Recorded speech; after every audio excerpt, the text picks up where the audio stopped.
Hello everyone, एक बार फिर से आपका स्वागत है और क्लास 9th के इंग्लिश कम्युनिकेटिव बुक से आज चैप्टर नंबर 5 बेस्ट सेलर लेकर आया हूँ। इसको लिखने वाले हैं ओ हेनरी। तो शॉर्ट एंड लॉन्ग क्वेश्चन की वीडियो में आज जो ये वीडियो है बड़ी इंपॉर्टेंट आपके लिए। क्यों? क्योंकि इसमें पहले जो है एक तो क्वेश्चंस को सेलेक्ट किया, उनको बेस्ट क्वेश्चंस को आपको दे रहा हूँ। तो फर्स्ट क्वेश्चन है, whom did the narrator meet during his journey to Pittsburgh. जब नरेटर अपनी पिट्सबर्ग की जर्नी करता है तो किससे मिलता है वो? तो नरेटर वो होता है जो कहानी को बताने वाला है, नरेट कर रहा है। द नरेटर मेट, क्योंकि डिड में है तो पास्ट में आ जाएगा, मीट की सेकंड फॉर्म मेट हो गई। The narrator met Johnny Pescud during his journey to Pittsburgh. और पेस्कर्ड जो है एक ट्रैवलिंग सेल्समैन है जो प्लेट क्लास का बिजनेस करता है, उस कंपनी में है। And he was an old acquaintance whom the narrator had not seen in 2 years। उसका पुराना जान पहचान का भी है, लेकिन पिछले 2 सालों में उससे मिला नहीं है, तो 2 साल के बाद यानी उससे मिल रहा था वो।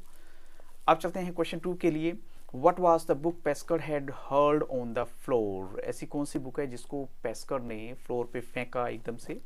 तो पेस्कर्ड had hurled the Rose Lady and Trevelyan on the floor, और एक रोमांटिक नोवेल है and was one of the best selling of those times। और उस टाइम का बेस्ट सेलिंग नोवेल था ये, उन दिनों की अगर बात करें।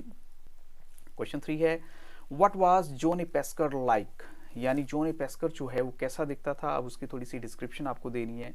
तो यहाँ पर अगर आपने कहानी अच्छे से पढ़ी है तो नहीं, लेकिन अगर नहीं पढ़ी तो फिर भी जो इसकी एक्सप्लेनेशन वाली वीडियो है वो भी आप देख लीजिएगा।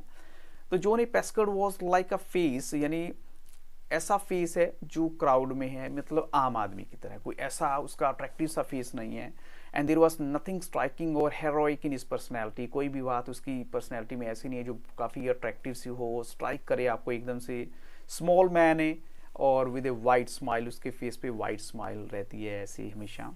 And he was a ग्लिप talker and very persuasive and convincing by nature. Of course ग्लिप talker तो हो गई, क्यों? क्योंकि ट्रैवलिंग सेल्समैन है। सेल्समैन आपको पता ही है, बात करने में बहुत एक्सपर्ट होते हैं। वो तो 1 मिनट से पहले आपको अपने कॉन्फिडेंस में ले लेंगे और कन्विंस कर लेता है, क्योंकि उसका नेचर ऐसा है। तो लोगों को अपने कॉन्फिडेंस में और उनको अपनी बातों में बड़ी ईजिली ले भी लेता है वो।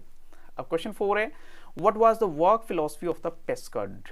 पेस्कर्ड की फिलॉसफी क्या है? अगर उसकी देखें तो देखो, सिंपल सी बात है, जो पेस्कर्ड है वो एक ही चीज़ में बिलीव करता है, यानी फोकस्ड है काफ़ी अपने काम को लेकर। ही believe that the Cambria steel works, वो बेस्ट कंपनी है जो बेस्ट प्लेट क्लास देती है। एंड वो ये भी बिलीव करता है कि जब एक आदमी को यानी अपने घर पे होता है तो he ought to be decent and law abiding. उसको अपने यानी अपनी कंट्री में है, अपने घर में है, आपको डिसेंट होना चाहिए और कानून को फॉलो करने वाला होना चाहिए। क्वेश्चन 5 है, why did Pescud dislike the best sellers termed as romantic novels? अब कहते हैं को पेस्कर्ड की एक सोच थी, कहते हैं रोमांटिक नॉवल जो है ना, यानी बेस्ट सेलर्स को रोमांटिक नॉवल कहना तो बेवकूफ़ी है। क्यों? कहते हैं ऐसी ऐसी कहानियाँ होती हैं जिनमें कोई सच्चाई का लॉजिक ही नहीं लगता हमें। Yani he felt that all the bestsellers are almost the same. Romantic attraction between two people belonging to different social status is the common theme of the bestsellers. 2 लोग हैं, एक गरीब है, एक बहुत अमीर है, लेकिन somehow they meet और उनकी जो मुलाकात है वो शादी में बदल जाए। ये थोड़ा रोमांटिक नॉवल में कैसे ऐसा सीन होता ही है। तो such situations are improbable। कहते हैं ऐसी सिचुएशन जो हैं सोचने से परे हैं रियल लाइफ में। Authors ought to be consistent with their scenes and characters। और वो कहता है कि ऑथर्स को अपने सीन्स और कैरेक्टर्स के साथ थोड़ा सा कंसिस्टेंट होना चाहिए। ये जो कहानियाँ मैं देखता हूँ ये थोड़ी सी अजीब लगती हैं, ये पेस्कर्ड की अपनी सोच है। How was Pescud doing in his job and career? Pescud अपनी जॉब और करियर में क्या कर रहा है? तो पेस्कर्ड वाज डूइंग वेरी वेल। उसकी जो सैलरी है वो 2 बार हाइक कर चुकी है, बढ़ चुकी है। He was earning commission too, उसको अपने काम में जब भी एक्स्ट्रा वर्क करते हैं कमीशन वगैरह मिल जाती है। And bought a nice piece of property and likely to get some share of stock. He was moving on the line of general prosperity. ऐसा लग रहा था कि धीरे धीरे जो है ना उसका जो इकोनॉमिकल कंडीशन है बेटर होती जा रही थी। क्वेश्चन 7 है, how and where had Pescud met his would be wife Jessie? वो कहाँ मिला था? तो Pescud was a travelling to Cincinnati. Cincinnati में जा रहा था, उसने देखा उसको एक आइल क्या होता है? जो रास्ते में थोड़ा सा स्पेस होता है दोनों साइड के बीच में। तो he was the finest looking, she was the finest looking girl and had, और ये जो है ना उसने कभी देखी हो, उससे कहता कभी रेयर ही ऐसी लड़की देखी, क्योंकि उसको लग रहा था बहुत सुंदर है, स्मार्ट है। एंड देन एंड देयर हम कहेंगे he decided to do his best to win her hand in marriage. वो कहता है भैया शादी करूंगा तो इसी से करूंगा, अगर ये अनमैरिड है तो इसी से करूंगा, ये उसने प्लान उसी टाइम ही कर लिया था। How did Pescud reach Jessie's home in Virginia. अब सिंसिनेटी वो जा रहा था जहां उसे देखा, लेकिन वर्जीनिया उसको जाना था लड़की के पीछे, तो कहाँ कैसे पहुंचता है। तो the very first look at Jessie bowled over Pescud, उसके ऊपर एकदम से हैवी हो जाती है उसकी, जो उसको देखना ही जो है ना।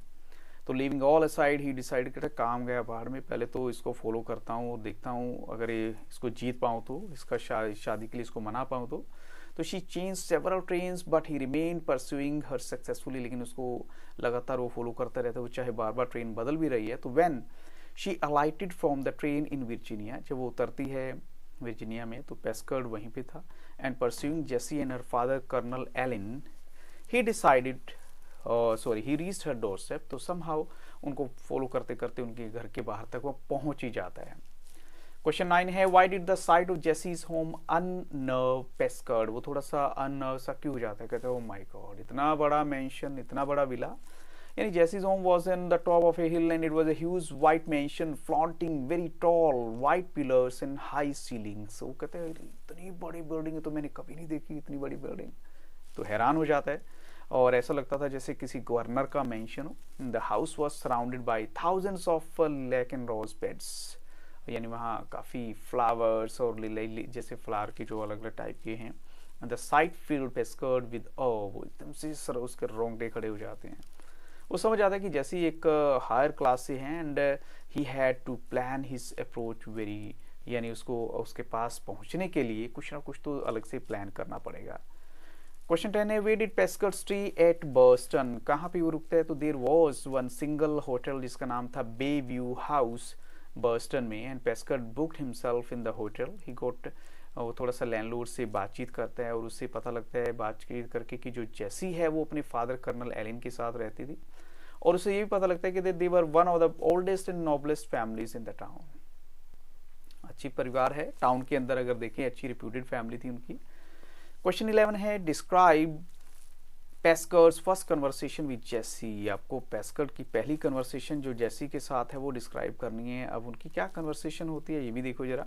On the third day of his stay at Burston Pescud could find Jessie walking in the front yard of her house. वो उससे बात करता है और उसे बताता है कि वो इनफैक्ट सब कुछ बता देता है, जो भी वो अपने बारे में और अपनी सोच के बारे में वो पेशेंटली सुनती है। In fact she had been aware, in fact ऐसा लगता है कि जैसे उसको सब कुछ पता था कि उसके पीछे पीछे आ रहा है, और बट रिमेन्ड नॉन कमिटल। लेकिन सबसे बड़ी बात क्या है कि वो सुनने के बाद भी और ये सब कुछ देखने के बाद भी चुप रही, कुछ नहीं उसने रिएक्ट किया।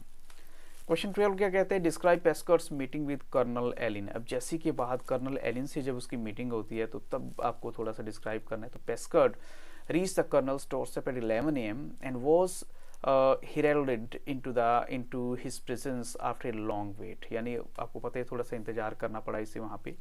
तो पेस्कर told the colonel all about himself, अपने प्रोस्पेक्टस अपनी इंटेंशन सब कुछ बता देता है कि देखो मैं क्यों आया हूँ, सब बता दिया कि मैं आपकी बेटी से शादी करना चाहता हूँ। कहता है मुझे बस एक चांस दो, और वो ये भी कहता है कि अगर वो इम्प्रेस करने के लिए उसकी जो लड़की को इम्प्रेस नहीं कर पाता तो वहाँ से चुपचाप चला जाएगा, उनको बोदर नहीं करेगा। नेक्स्ट है how did the story sessions between Pescud and colonel Allyn begin. तो पहले आपको बताने कि इनके जो बीच में स्टोरी सेशन स्टार्ट हुए कैसे शुरू हुए। पेस्कर जो है वो बताता है कर्नल को the story of the captain of a wheeler. The colonel in his turn told him several stories one after the another, और कर्नल को ये भी था कि जो telling anecdote and humorous stories improves relationships. कहता है कि देखो अगर आप स्टोरी एक दूसरे के साथ शेयर करते हैं तो इससे रिलेशनशिप भी अच्छी होते हैं, दैट इज़ वाई वो इसमें थोड़ा सा इंथुसियास्टिकली पार्टिसिपेट भी करते हैं। क्वेश्चन 14 है what happened after the colonel approved of Jessie's marriage with Pescud. अब क्या होता है, तो ऑफ कोर्स वो उसके साथ चला जाएगा, मीन्स लड़की तो चली जाएगी लेकिन फादर को भी साथ ले लेंगे। Means Pescud married Jessie and brought her to his home in the East End, और वो साथ में ग्रैंड ओल्ड मैन यानी कर्नल एलिन को भी साथ में ले लेते हैं। तो this was the grand finale of Pescud's brief romance. काफ़ी बढ़िया एंड रहा कहानी का। क्वेश्चन 15 क्या कहता है, क्वेश्चन 15 है comment on Pescud's happy married life. अब हैप्पी मैरिड लाइफ में हमने क्या कुछ देखा है, स्टोरी में कितना कुछ बता रखा है वो देखिए। तो Pescud had married Jessie for love and that love was deeply rooted in his heart. उसके मन में था बहुत प्यार किसके लिए, जेसी के लिए. Even after marriage he showered utmost love and care on her, and he indulged every slight whim of her. And his getting down at Coketown in the middle of the nowhere was a proof of it.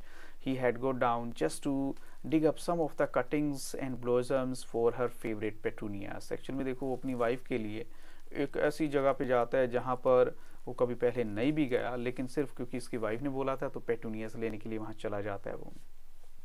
Question 15 क्या कहते हैं, how did John fall in love with Jessie. John यानी John Pescud जो है उसको प्यार कैसे होता है. तो एक दिन क्या होता है, जॉन है वो अपनी सिंसिनेटी ट्रेन में मतलब जा रहा था ट्रेन में बैठ के सिंसिनेटी के लिए, तो he happened to see pretty girl in the same carriage and she was reading a book.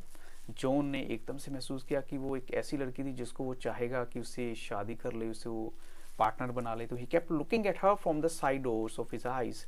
सो ये लव एट फर्स्ट साइट वाला सीन था. अब नेक्स्ट क्वेश्चन है, what happened when the train reached Virginia.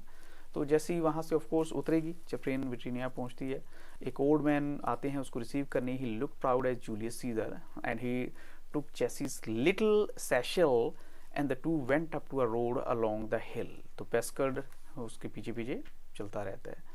अब जैसी ये सब कुछ जानती है उसके बारे में, लेकिन हम कैसे जानते हैं कि जैसी को पता, हमें कैसे पता कि जैसी खुद ही कहती है that at the end of the story she tells John of each and every station where he had got off to follow her.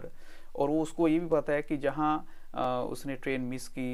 And she says to him, I thought you wanted to speak to me. लेकिन मुझे अच्छा लगा कि तुमने ऐसा नहीं किया, कि तुमने मुझसे बात नहीं की. क्योंकि एक्चुअली क्या होता है, ऐसे भी लड़के होते हैं जो थोड़े से छिछोरे टाइप के होते हैं, मीन्स लड़कियों के पीछे पड़ जाते हैं, लेकिन कहते हैं कि चलो तुम मेरे पीछे जो रुआ रहे थे लेकिन तुमने बात नहीं की, ये मुझे अच्छा लगा.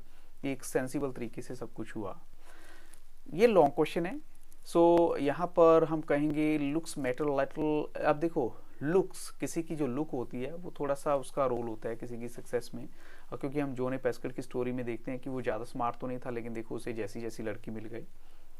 तो John Pescud is the protagonist in the story, the best seller, and about him the writer comment is he is full of stuff the heroes are not often lucky enough to made of. यानी एक बड़ी interesting remark है, सभी account से देखें. तो let's consider first of all the qualities labelled as heroic quality. जैसे उसमें हीरोइक क्वालिटी में गुड लुक आता है, ट्रोल एंड एथलेटिक फ्रेम आता है, ये इंप्रेसिव पर्सनैलिटी होती है, ये विंसम मैनर्स होते हैं. लेकिन कहते हैं ऐसा तो हमें कुछ भी नहीं लगा जॉन पेस्कर में. मतलब छोटी हाइट वाला आदमी है, बॉल्ड हेड है थोड़ा सा, और उसका जो वाइट स्माइल सी रहती है फेस पे, तो एक्स्ट्रा ऑर्डिनरी क्या है. लेकिन फिर भी देखो उसको जो है जैसी जैसी लड़की मिल जाती है, और हमें क्या चाहिए, है ना. तो यहाँ पर वो कहते हैं Pescud was also a man of principles. लेकिन जो कुछ बातें हैं जो उसको इस सक्सेस के लिए हेल्प करती हैं, और वो प्रिंसिपल्स है जो जैसे कि when at home a man must be decent and law abiding citizen. ये कुछ एक बातें हैं जो वो कहते हैं कि उसने अपनी लाइफ में फॉलो की थे प्रिंसिपल. तो his principles has stood him in the good way, and it was his focus on work, his devotion and dedication जो उसको हेल्प करती है उसको अपनी मंजिल को पाने में. और उसकी मंजिल वहाँ पर क्या थी, ओनली एंड ओनली जेसी. तो with these questions I stop the video. I hope so these questions are going to help you a lot. So अगर वीडियो अच्छी लगी तो लाइक जरूर कीजिएगा. So thank you very much and have a very nice day.